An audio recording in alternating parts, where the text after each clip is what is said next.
Good evening student, welcome to my YouTube channel BHU entrance exam MA MSc home science.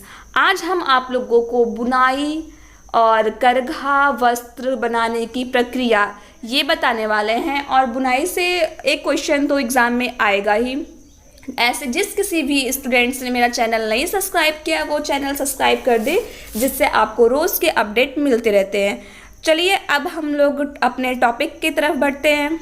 बुनाई वस्त्र 4 विधियों द्वारा बनाए जाते हैं। सबसे बुनाई को देखने से पहले वस्त्र को बनाने की विधियाँ कि हम वस्त्र कितने विधियों के द्वारा बनाते हैं और वो विधियाँ कौन कौन सी हैं। तो सबसे पहले वस्त्र बनाने की विधि क्या है? फेल्टिंग। फेल्टिंग क्या है? इसमें रेशों को ताप और दबाव डालकर जमा देते हैं। मतलब जो रेशा होता है उसको ताप और दबाव डालकर जमा देते हैं। और ताप और दबाव का अधिक प्रभाव किस पर पड़ता है?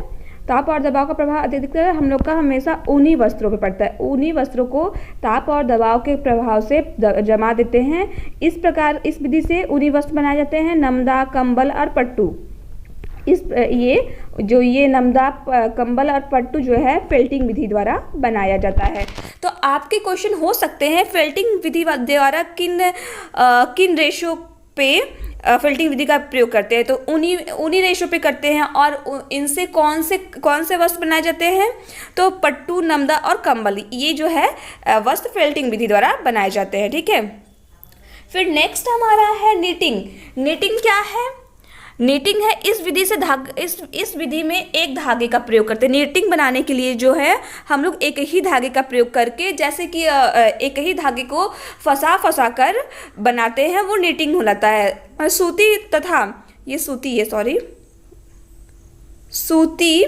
तथा रेशमी वस्त्रों को इस विधि द्वारा बनाया जाता है।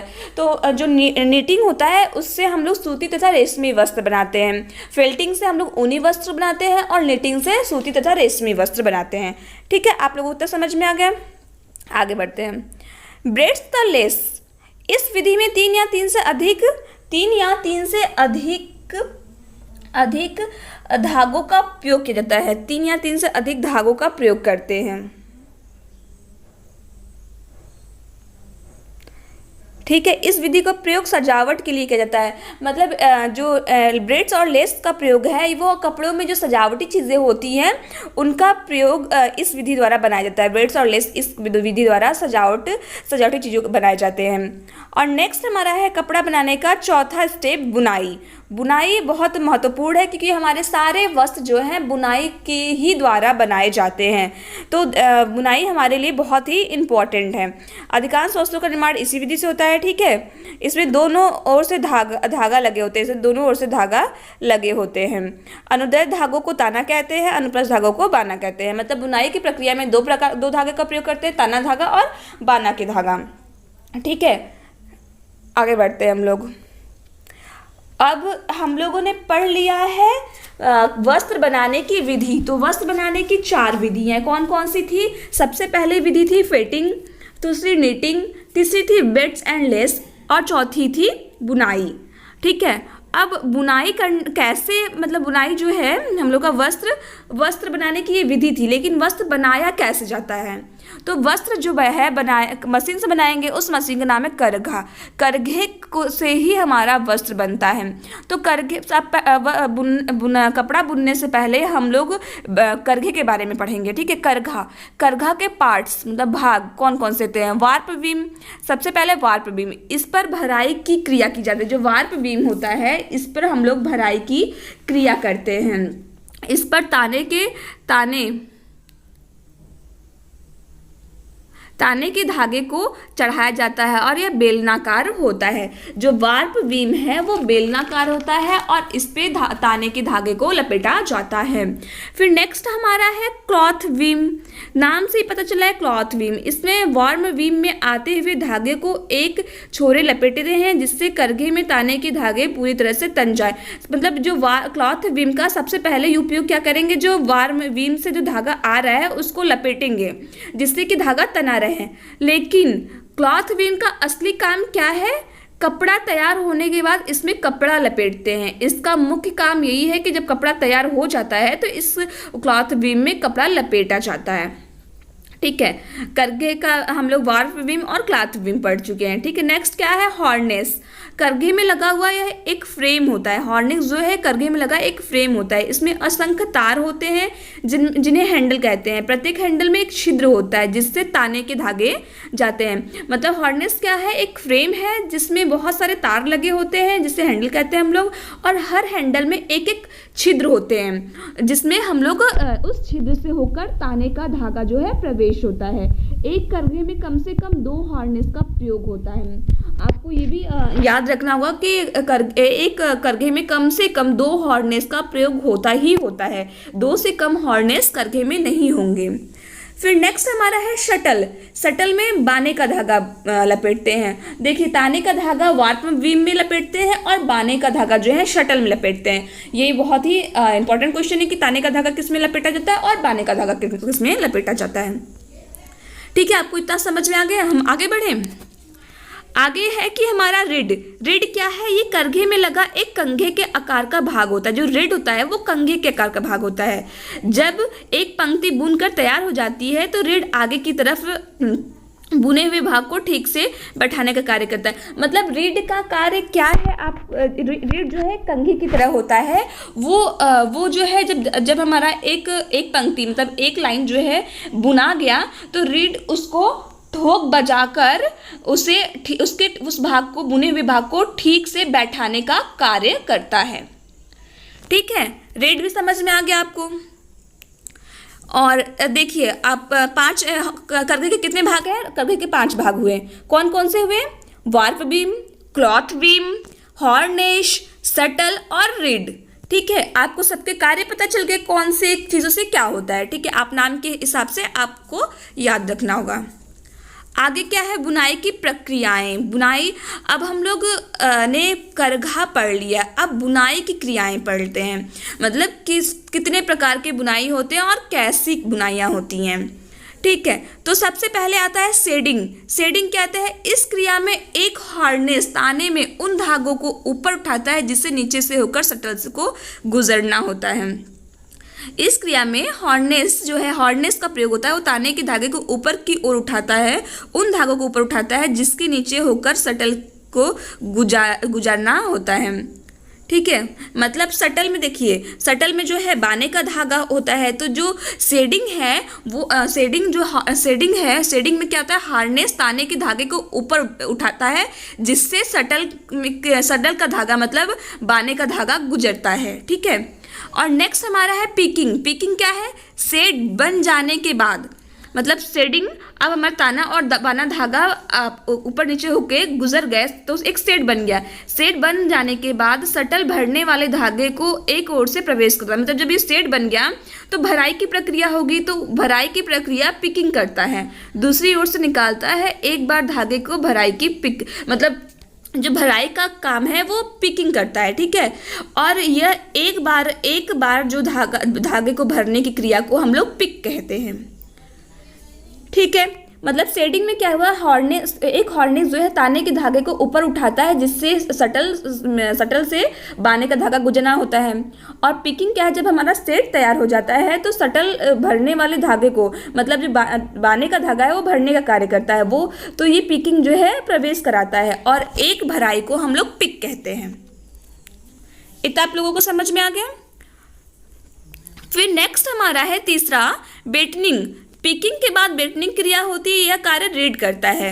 रीड जो है हमारा यह कार्य करता है। रीड क्या है? कंघी के आकार का एक भाग होता है जो बुने हुए कपड़े को ठीक करता है। तो ये बेटिंग का जो कार्य है वो पिकिंग के बाद होता है और पिकिंग के बाद बेटिंग का कार्य रीड करता है। तो आप लोग का ये भी क्वेश्चन हो जाता है, बेटनिंग का कार्य कौन करता है? तो बेटनिंग का कार्य रीड करता है, रीड के द्वारा बेटनिंग का कार्य होता है। और नेक्स्ट हमारा है लपेटना या फिर छोड़ना। ये सबसे अंतिम है। लपेटना या छोड़ने से ही नाम से ही पता चलिए सबसे अंतिम क्रिया है जो हम लोग क्या कहते हैं, क्लॉथ विम में कपड़ा लपेटते हैं, उसी को, वही अंतिम क्रिया है कि जब वस्त्र हमारा तैयार हो जाता है तो क्लॉथ विम में लपेटा जाता है, यही लपेटना या फिर छोड़ना क्रिया है। अब आता है बुनाई के प्रकार। बुनाई कितने प्रकार के, ये था अभी जो हम लोगों ने पढ़ा है वो बुनाई की प्रक्रिया थी कि बुनाई की प्रक्रिया, बुनाई जो है करघे में बुनाई जो है किस प्रक्रियाओं द्वारा होता है। अब हम पढ़ेंगे बुनाई के प्रकार। बुनाई कितने प्रकार के होते हैं। बुनाई का प्रकार बहुत ही इम्पॉर्टेंट है, तो आप इसे भी थोड़ा सा ध्यान से पढ़िएगा। बुनाई कितने प्रकार के होते हैं, तो बुनाई जो है हमारा 8 प्रकार के होते हैं। कौन कौन सा? सादी बुनाई, रिब बुनाई, बास्केट बुनाई, ट्विल्स बुनाई, सटिन बुनाई, सेटिन बुनाई, हक बैग बुनाई, हनी कॉम्ब बुनाई। ठीक है, तो सादी बुनाई क्या है? इसमें केवल 2 हार्नेस लगे होते हैं। सादी बुनाई में केवल 2 ही हार्नेस का प्रयोग होता है। इसमें ताना तथा बाने का धागा सटा होता है। 2 हार्नेस का प्रयोग करते हैं और जो इसको बनाने के लिए ताना और बाना दोनों धागा आपस में सटे होते हैं।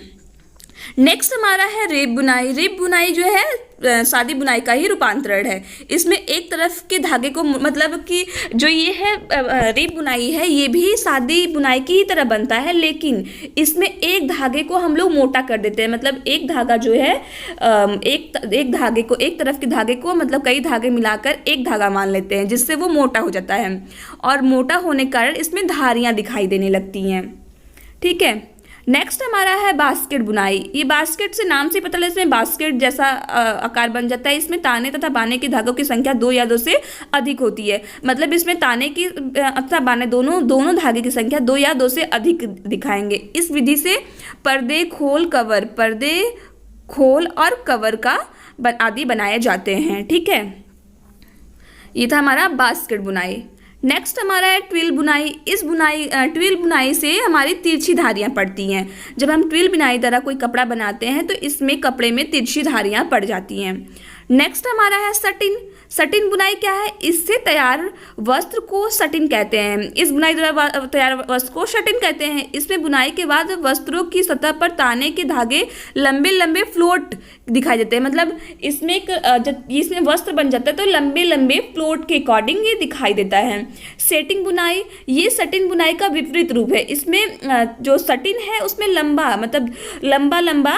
फ्लोट दिखाई देता है और इसमें ऊपरी सतह पर बने धागे लंबे फ्लोट, मतलब इसका विपरीत लॉन्ग विथ फ्लोट्स दिखाई देता है। ठीक है, सटिंग का विपरीत रूप है। इसमें वस्त्रों की ऊपरी सतह पर बाने की ही लंबे फ्लोट दिखाई देते हैं। ठीक है, आपको सटिंग और बुनाई और शेडिंग बुनाई में डिफरेंस समझ में आ गया। अभी मैं भी आप लोगों को चित्र भी दिखा दूंगी तो आप लोगों को अच्छे से समझ में आ जाएगा। नेक्स्ट हमारा हैक बैग बुनाई। इस विधि का प्रयोग डलिया बनाने के लिए किया जाता है। ठीक है, हैनी कॉम्ब बुनाई। इस बुनाई की में फ्लोट करते भाग एक सेल के समान सतही रचना दिखाई, जो इनकी जो वस्त्र की सतही रचना है वो फ्लोट के भाग के सेल के अकॉर्डिंग दिखाई देती है। ये हमारा था बुनाई का प्रक्रिया।